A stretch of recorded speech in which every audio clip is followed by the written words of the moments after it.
최근에 참 많은 사고들이 벌어지고 있습니다. 지난번에 있었던 제천에서의 그 화재만 하더라도 마음이 아프고 충격적이었었는데, 또 바로 며칠 전에 일어난 이 밀양에서의 사고는 더더욱 우리를 힘들게 하고 어렵게 합니다. 이런 사고가 터질 때마다, 또는 예전에 세월호가 사건이 터졌을 때 몇몇 정치인들, 오히려 말을 조심해야 될 정치인들이 이거 교통사고 아니냐, 그냥 여행 가다 사고 난 걸 왜 우리가 책임져야 되냐라고까지 얘기했던, 막말을 했던 것들을 우리는 기억을 합니다. 위로를 해야 될 때 위로하지 않는 그 모습들, 또는 어떤 사람이 어려운 일을 당했었을 때 그 사람에게 책임을 돌리고 그 사람을 비난하는 경우들을 많이 우리는 종종 보게 됩니다. 어떤 커다란 사건만이 아니라 개인적인 사고 속에서 그러한 일이 벌어질 때 어려운 일을 겪는 사람들은 정말 힘들고 어렵습니다. 얼마 전에 어떤 사람이 그 살찐 모습을 보면서 저 사람은 다이어트도 안 하느냐라고 어떤 사람들은 생각하며 판단을 하는 경우들이 있는데, 또 그것이 어떤 때 보면은 약으로 인한 후유증으로 인해서 그 살이 찌는 경우거나 또는 붓는 경우들의 모습들도 우리는 보곤 합니다. 전후 사정을 모르지 않고 쉽게 판단하고 규정하고 그 사람을 비난하거나, 또 비난은 아니더라도 충고라는 이름으로 그 사람에게 칼을 꽂는 경우들을 우리는 자주 보곤 합니다. 범하지 말아야 될 것이고, 또 반대로 우리가 그런 일들을 당했었을 때 우리가 과연 어떻게 이 부분을 극복하고 이겨낼지를 돌아보는 것도 중요한 부분일 것 같습니다. 제목처럼 내 탓이라는 말이 갖는 무게. 다른 사람들이 우리들을 공격할 때 이거 이런 벌어진 거 네 탓 아니야? 네가 잘못해서 그런 거 아니야? 라고 했었을 때 그 말들은 우리들에게 엄청난 무게로서 우리를 짓누르고 공격할 수 있습니다. 그럴 때 분명 내 탓인 경우는 제가 져야 될 짐도 있을 수 있겠죠. 그러나 그렇지 않은 경우에 있어서는 그러한 짐을 그 탓이라는 이야기하며 우리를 공격하는 그 무게를 내려놓을 필요가 있습니다. 또 어떤 때 서로 내 잘못으로 인한 것이라 할지라도 그 잘못에 정말 해당하며 그거에 합당한 그런 어떤 짐이라면 그 짐을 그냥 짓는 게 좋지만, 그로 인해서 과장되어져서 그것이 공격되어지거나 우리를 힘들게 한다면 그 짐도 어떤 때는 내려놓아야 될지도 모릅니다. 오늘 욥기를 통해서 우리들은 2018년을 잘 달려가면서 어떤 때는 실수할 때도 있고 넘어질 때도 있을 줄 압니다. 우리 의도와 상관없이 어려운 일이 발생되어질 수도 있을지 모릅니다. 그럴 때 우리에게 닥치는 비난이나 공격이나 그러한 것들을 어떻게 극복해 나가게 될지를 좀 살펴보았으면 합니다. 오늘 본문을 보게 되면 욥기입니다. 욥기는 어떤 것입니까? 주님 앞에서 흠없다라고 얘기하고, 또 완전하게 한 삶을 추구하며 열심히 살아가던 한 사람, 욥이라는 사람을 우리는 1장에서 보게 됩니다. 그는 심지어 자기 자녀들이 잔치를 벌였었을 때 그 잔치를 벌이는 동안 혹시나 범죄했었을까봐 그 제물을 드리며 제사를 드리며 하나님 앞에서 미리부터 속죄제를 드릴 정도로 그는 철저했던 사람이었습니다. 오히려 하나님께서 사탄이 하나님 앞에 나타났었을 때 네가 이런 사람을 볼 수 있느냐라고까지 얘기하셨던 흠없는 사람이었습니다. 그런데 어떤 일이 벌어집니까? 그에게 고난이, 그것도 계속적으로 연이어 벌어지는 모습이 우리는 욥에서 일어났다는 것을 우리는 알고 있습니다. 심지어는 그 소식을 전달하는 사람의 말이 끝나기도 전에 이어집니다. 그것뿐이었습니까? 욥이 그 고난을 힘들어하고 어려워하면서도 하나님에 대한 신실함을 지키고 있을 때 오히려 그의 신체마저도 온갖 아픔과 질병으로 인해서 고통을 받는 모습이 보여집니다. 그럴 때 이 사람에게 필요한 것이 어떤 것이겠습니까? 다른 어떤 것보다도 사실 위로가 필요합니다.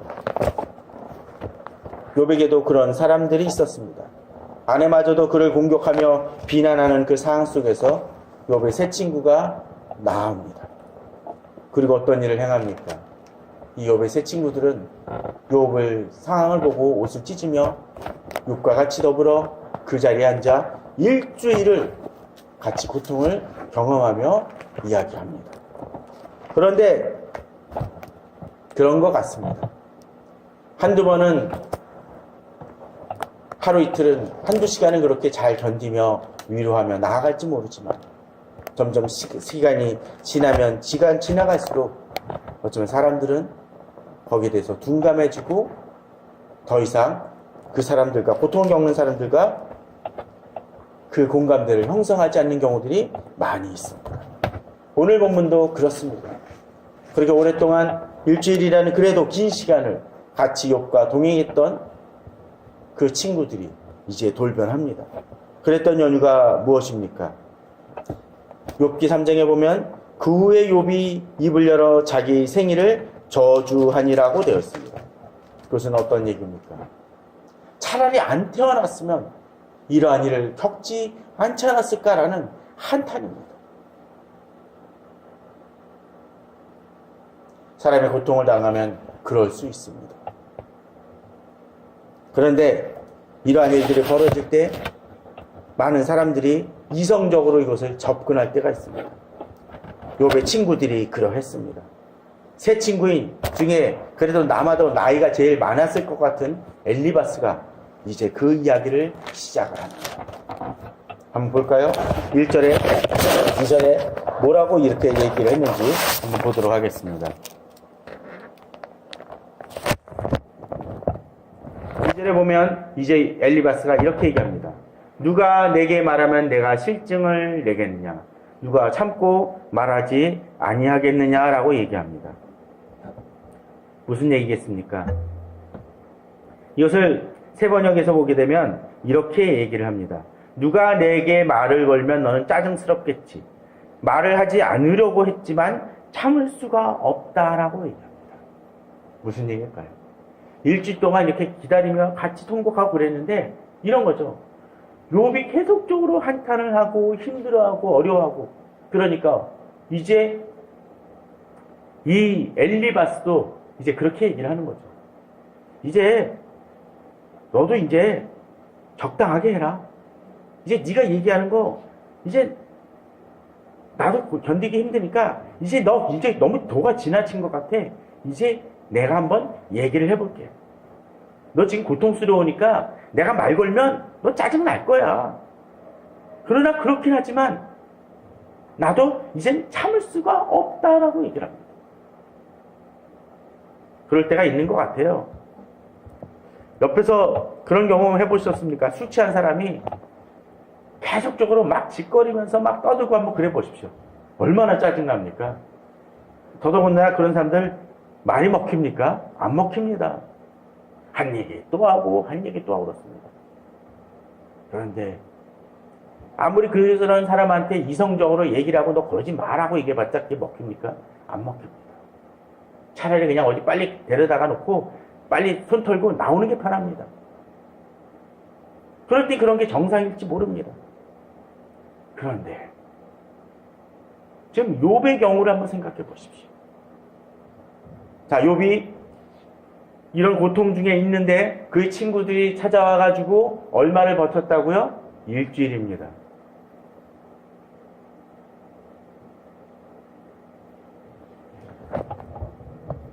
어려운 일, 그것도 간단한 일이 아니라 정말로 온 가족을, 자기 아내를 제외한 자기 자녀들을 몽땅 떼죽음을 당했습니다. 재산을 몽땅 날렸습니다. 그리고 자기 몸 육신도 온갖 헐벗고 정말 고통스러워서 기왓장으로 몸을 긁어야 될 정도로 힘들 때입니다. 저도 예전에 어렸을 때 한번 커피를, 그러니까 무릎에 허벅지에 쏟아져가지고 화상을 입었던 적이 있습니다. 또 예전에 어디 나무를 잘못 올라가서 뭘 매려다가 쭉 미끄러져가서 쫙 까진 적이 있습니다. 그때 한번 느꼈던 것이 그겁니다. 이 화상이 나거나 이 벗겨진 데는 만질 수 있습니까? 가려워도 긁을 수가 없습니다. 고통스럽죠. 그냥 놔두면서 견뎌야 됩니다. 힘듭니다. 1시간 지났다고 그 고통이 감해집니까? 아닙니다.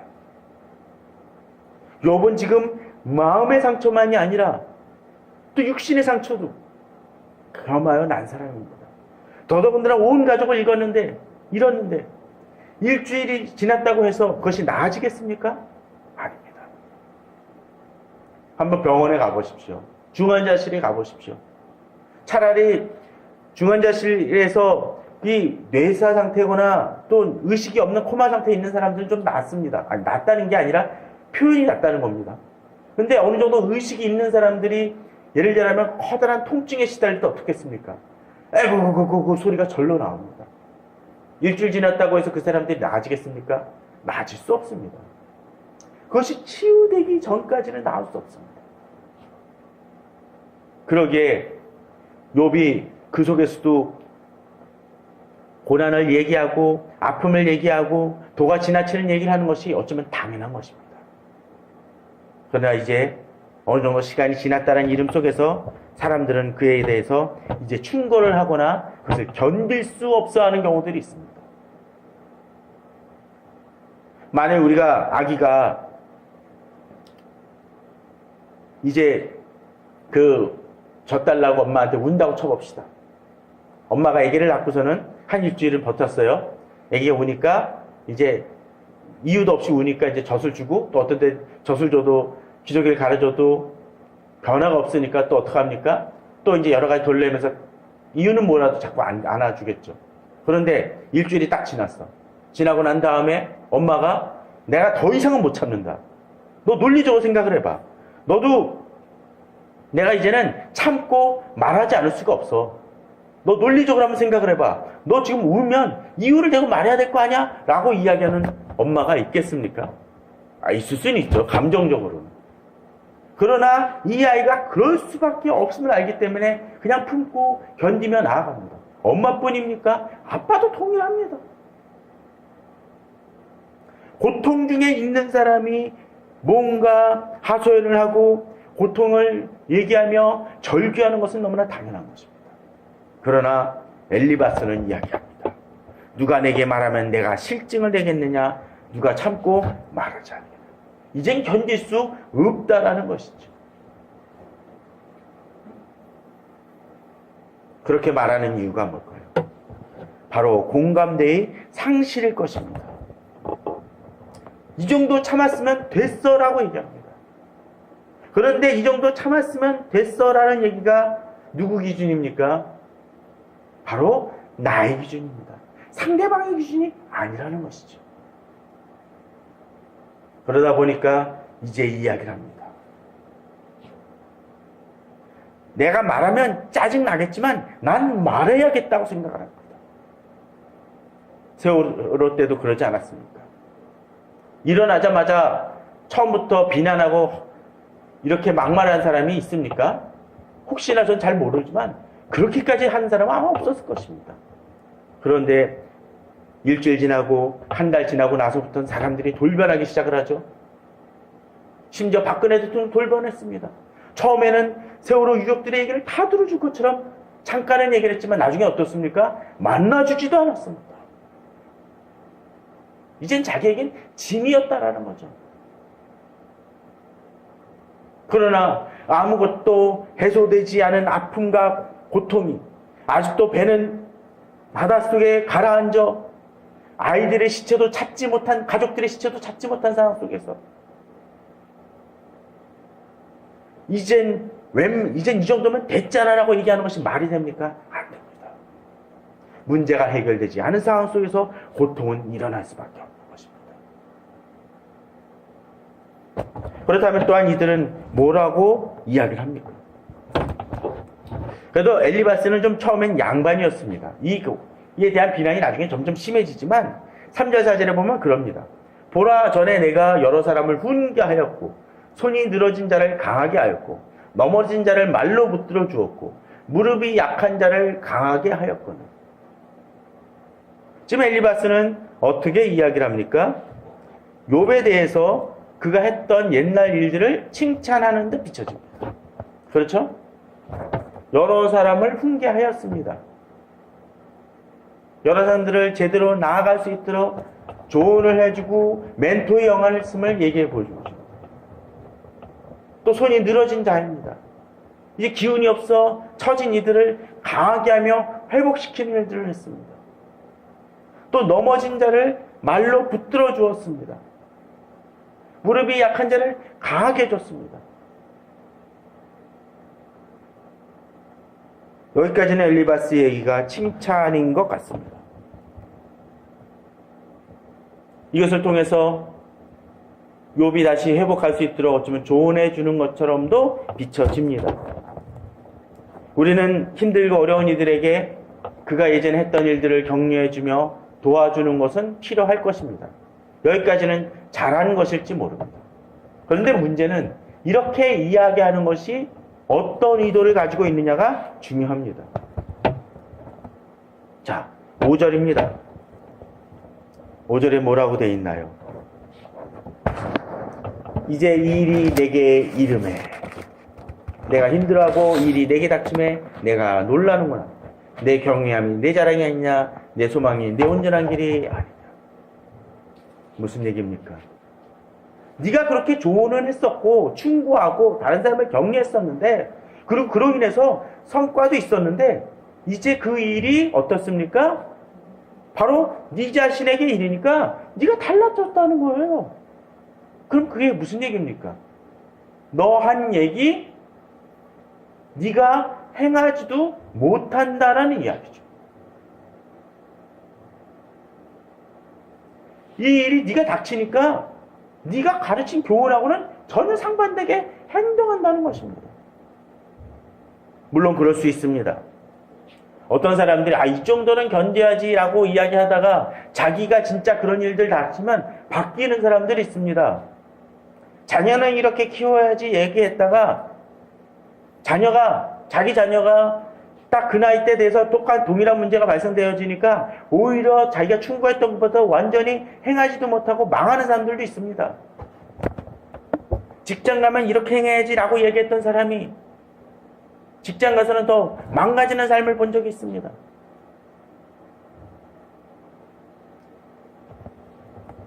얼마 전에 개봉한 1987년이라는 영화 전 보지 않았지만 우리는 87년을 딱 돌아보면서 그런 생각이 듭니다.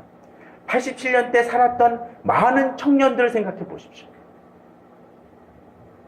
그 당시 운동권이었다가 지금 돌변해서 오히려 부정부패나 적폐의 대상이 되는 그런 사람들만이 아니라 그 당시 살았고 같이 시위에 참석했던 사람들 또는 그렇지 않았던 사람들이 할지라도 그 사람들이 지금 이 시대의 본보기가 되고 있느냐? 꼭 그렇지는 않은 모습들을 우리는 봅니다. 일반인들조차도요. 자기가 부르짖었던 대로 행하는 사람은 정말로 대단한 사람입니다. 특별히 지도자는 그러해야 합니다. 바로 엘리바스에게는 그것을 지적하는 듯합니다. 이제 일이 내게 이르면 내가 힘들어하고 일이 내게 닥치면 내가 놀라는구나. 결국 그 얘기는 뭡니까? 너 그러면 안 되는 거 아니야? 네가 얘기한 대로 살아야 되는 거 아니야? 라고 지적을 받고 있다는 거죠. 이 지적은 일견 옳아 보이기는 합니다. 그럴 수 있죠. 이 시대가 정말로 바뀌려면 자기가 말한 것대로 행해야 됨을 보여줍니다. 그러나 문제는 그것입니다. 욥의 문제는 지금 그렇게 행함을 통해서 자기가 예전에 충고했던 대로 살지 않는 게 문제는 아닙니다. 그럼 뭐가 문제입니까? 아프니까 아픈 것입니다. 아프니까 청춘이다라고요? 그런 얘기 했을 때 누가 그렇습니까? 아픈 거는 아픈 거다라고 얘기를 합니다. 그렇죠? 아픈 건 아픈 겁니다. 아플 때 웃으라고 얘기하는 것은 정상이 아닙니다. 아플 때 소리 지는 것은 당연한 것입니다. 슬플 때 뭐 해야 됩니까? 웃어야 됩니까? 우는 게 당연합니다. 질병이 끝나지 않았으면 아픔은 계속 되는 것입니다. 단지 그것이 너무나 지나쳐서 망가지는 게 문제죠. 욥의 이야기들을 살펴보십시오. 욥이 하나님을 저주하거나 그런 게 아닙니다. 고통스럽기 때문에, 이 고통의 원인이 어디 있는지 모르기 때문에, 차라리 낫지 않았으면, 내가 태어나지 않았으면 이 고통이 내게 임하지 않는 것이 안 하지 않았을까라는 고민을 이야기하는 겁니다. 해결되지 않은 문제를 얘기하는 거죠. 그런 사람에게 왜 이렇게 행하냐라고 얘기하는 것은 어불성설입니다. 더더군다나 처음에 이런 고통을 당한 초기에는 더 목소리가 높아질 수밖에 없습니다. 왜? 처음 겪는 일이기 때문에.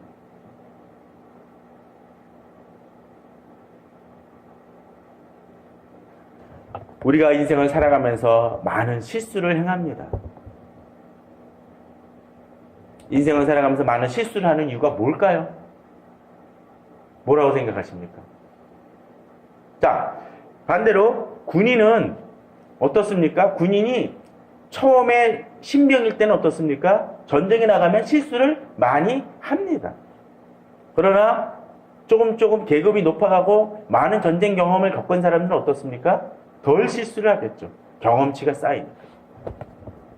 그에 반해서 인생은 훈련이나 자기가 살아온 경험과 또 그런 것들로 인해서 잘 살아갈 수가 있을 수도 있지만, 많은 경우의 인생은 처음 살아보는 경우들이 많이 있습니다. 태어나는 거 처음으로 안 해본 사람 있습니까? 처음 해봅니다. 사랑니 옛날에 막 여러 번 뽑아본 경험이 있겠지만, 처음 사랑니 뽑을 때는 쟤 왜 저래, 사랑니 하나 뽑는 거 왜 그렇게 겁내 라고 이야기하는 것이 아니 된다는 거죠. 출산은 처음 경험한 임산부의 경우도 마찬가지일 것입니다. 결혼도 마찬가지입니다. 아이를 초등학교 보내는 경험은 유치원 보낼 때의 경험하고는 다릅니다. 청소년의 경험도 다르다라는 거죠. 그런 상황 속에서 우리는 실수를 할 수밖에 없습니다. 물론 고의적으로 죄를 범하는 것과는 다른 차원의 문제가 나갑니다. 엘리바스는 그것을 간과하고 있습니다. 너 힘들어하네? 정말로 엘리바스에게 이런 동일한 고통이 임했었을 때 정말 안 힘들어할까요? 놀라지 않을까요? 아닐 겁니다. 더 놀랄 것입니다.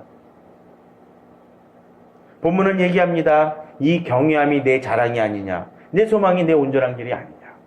네가 예전에 얘기했던 거, 경외했던 거, 소망이 있었던 거, 그거 정말 중요한 가치 아니었어? 라고 이야기를 합니다. 맞습니다. 원론적으로는 맞습니다. 그러나 그 원론과 원칙이 삶 속에서 어떻게 구현되느냐는 건 좀 다른 문제입니다.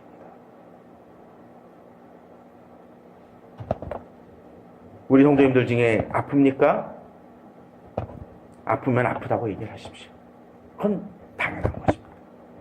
그러나 이 당연함 속에서도 그것을 이겨나가는 것이 필요합니다.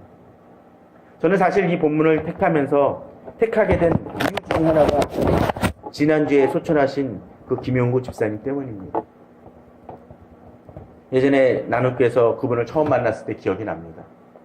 제가 페이스북에도 올렸지만, 제 기억으로는 그분이 제가 새벽 기도를 인도하고 있는데 또 준비 중이었던가 그랬었는데, 문이 열리면서 전동 휠체어가 들어왔습니다.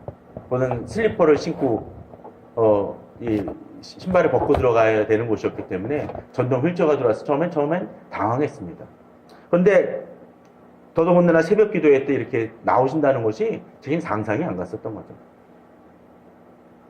그분이 새벽 기도회를 정말 빠지지 않다시피 하면서 매일매일 나오다시피 했습니다. 그분은 몸이 자유롭지 못했고 또 목적의 암으로 인해서 말소리도 어눌했었습니다. 그런 분이 매일매일 새벽 기도 나와서 기도하는 모습을 보면서 강한 인상을 받았습니다. 그러다가 주일 예배에 나오기 시작을 하고 또 그리고 등록을 하고 그러했습니다. 전동 휠체어 없이는 화장실도 제대로 갈 수 없었고 몸을 가눌 수 없었던 그분이 전도 폭발을 5단계까지 다 마쳤습니다. 사실 그분이 어디 나가서 전도를 할 수 있겠습니까? 쉽지 않습니다. 그럼에도 불구하고 열심히 외우고 누구보다도 숙제를 하고 빠지지 않았습니다. 제자 훈련에 대해서도 그러했습니다. 그런데 그런 중에 이분이 점점 그 병이 악화되어져서 시력은 약해지고 여러 가지 합병증이 일어납니다. 그래서 제가 그 교회를 나올 때쯤 돼서 전자성경을 누가 주신 것을 그분께 전해줬습니다. 그러고 나와서 얼마 있다가 나중에 안부를 물어보니까 더욱더 눈을 나빠져서 이 혼자서 전동 휠체어를 몰 수가 없어서 그것을 누구에게 주고 그냥 지냅니다. 더더군다나 드렸던 전자성경이 또 고장이 나서 또 제 아는 분이 그분의 필요를 채워줘서 갖다 드렸습니다. 결국 몸은 점점 약해지고 힘들어집니다. 교회를 나왔지만 몇 번을 신방을 했었는데 그분이 그 고통 중에서도 하나님에 대한 강렬한 의지를 바라봅니다. 그러면서도 속으로 힘드신 부분들이 분명히 있었습니다. 왜 이런 처지에 되는지 그분은 이유를 알지 못합니다.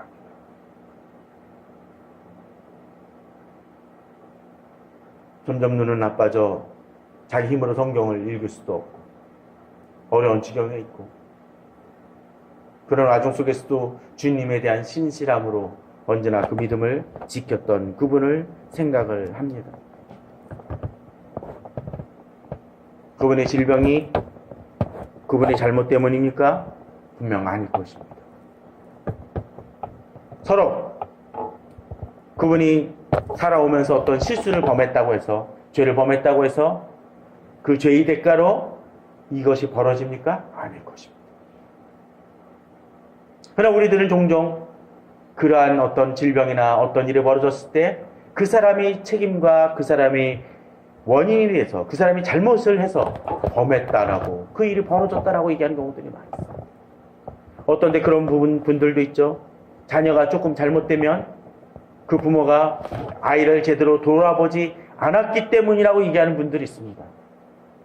아닙니다. 물론 자녀를 완벽하게 돌아보지 못하고 실수도 했을지 모릅니다. 그러나 그렇다고 해서 그것이 그러한 일들이 벌어진 일들에 대한 모든 책임을 져야 될 이유는 전혀 없습니다. 혹시나 그런 것으로 인해서 죄책감을 불러일으키는 사람들이 있다면 내 탓이라고 네 탓이라고 얘기하면서 그 네가 당연히 책임을 져야 돼라고 얘기하는 분들이 있다면 분명 내 잘못은 돌아봐야 되겠지만 그렇다고 그것으로 인해서 죄책감에 눌려 살지 마시기 바랍니다. 하나님은 그러한 죄책감을 지기를 원하지 않으십니다. 주님도 그래서 그러셨죠. 수고하고 무거운 짐진 자들아 다 내게로 오라. 내가 너희를 쉬게 하리라.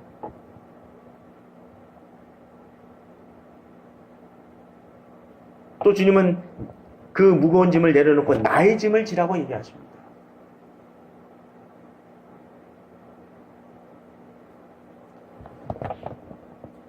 엘리바스는 쉽게 비난을 하고 판단하고 규정을 합니다. 너 이렇게 살아야 되지 않냐라고 얘기합니다.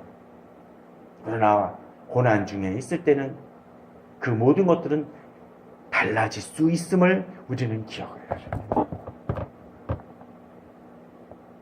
어떤 사람의 고난을 바라볼 때 우리가 또한 그러해야 될 것이고 또 우리가 내가 고난에 처했을 때도 다른 사람이 내게 하는 충고는 분명 들어야 될 부분은 들어야 되겠지만 과하고 지나치다라면 그것으로 인해서 죄책감에 억눌려 사는 그런 어리석음도 우리는 버리고 자유할 필요가 있다라는 것입니다. 저는 그 김영구 집사님을 보면서 좀 안타까운 면이 있었다라면 바로 그것입니다. 제가 오전에 간지 모르지만 장례식장이 참 많이 썰렁했다는 느낌을 듭니다. 물론 그렇다고 해서 뭐 교회에서 소홀히 대했다는 얘기를 하는 것이 아닙니다. 그분의 처지가 그렇다 보니까 오히려 그분을 떠나보내는 데 있고 조문하는 데 있어서 더 사람이 안 모이는 것은 당연한 것처럼 비춰진다는 것이죠. 저는 우리들이 어쩌면 우리 주변에 힘들고 어려운 일들에 대해서 더 기억하고 기도하는 우리 분들이 되길 바랍니다. 잠시 참아주는 사람은 있을지 모릅니다. 그런 일들은 어쩌면 누구나 할지 모릅니다. 엘리바스 일주일이나 견딘 거 정말 잘한 것입니다. 그러나 진정한 사랑과 위로는 일주일을 넘어서야 됩니다. 일주일 동안 계속적으로 그렇게 지속적으로 같이 고난에 함께 동행하지 않는다 할지라도 그의 아픔을 쉽게 무시하고 규정하고 내 생각으로 인해서 판단하며 비판이란 이름 속에서 비난하는 어리석음은 범해야 됩니다. 충고라는 이름 속에서 못을 박는 일은 피해야 합니다. 또 우리가 그런 공격을 당했을 때 그것을 무시하고 이겨낼 수 있는 힘도 우리는 가져야 될 것입니다. 이제 우리는 2018년 1월 달을 이제 곧 보냅니다. 어떻게 보면 마라톤의 첫 시작과도 같습니다. 시작은 어쩌면 담대하고 여러 가지 활발한 마음으로 여러 가지 자신감으로 나아갈지 모릅니다. 그러나 마라톤은 앞에 1km 뛰었다고 해결되는 것이 아닙니다. 얼마가 남았습니까? 1km 뛰면 41.195가 남았습니다. 1km를 잘 달렸다고 해서 나머지를 잘 달리는 것이 아닙니다. 저는 우리 성도님들이 1월달 잘 보내셨기 바랍니다. 그러나 이제 더 잘 달려갈 수 있도록 우리 자신을 돌아보고 인내하며 달려가기 바랍니다. 그럼을 통해서 어떤 때 어려움이 닥치더라 할지라도 주님을 바라보며 믿음으로 달려감을 통해서 이제 승리하신 우리 성도님들 되길 바랍니다. 요번 힘들고 어려웠습니다. 비난한 사람들도 있었고 이 비난은 한 번으로 그치지 않고 지속되어지고 더 강화되어졌습니다. 그러나 42장에서 그는 놀라운 회복과 은혜를 받습니다. 저는 우리 성도님들이 과정 속에서 어렵고 힘든 일도 있을 수 있겠지만 잘 승리함으로써 욥이 42장에서 놀라운 일들을 경험했던 것처럼 그러한 축복과 은혜가 우리 성도님들에게 반드시 임하기를 바라보며 달려가시는 성도들 바랍니다.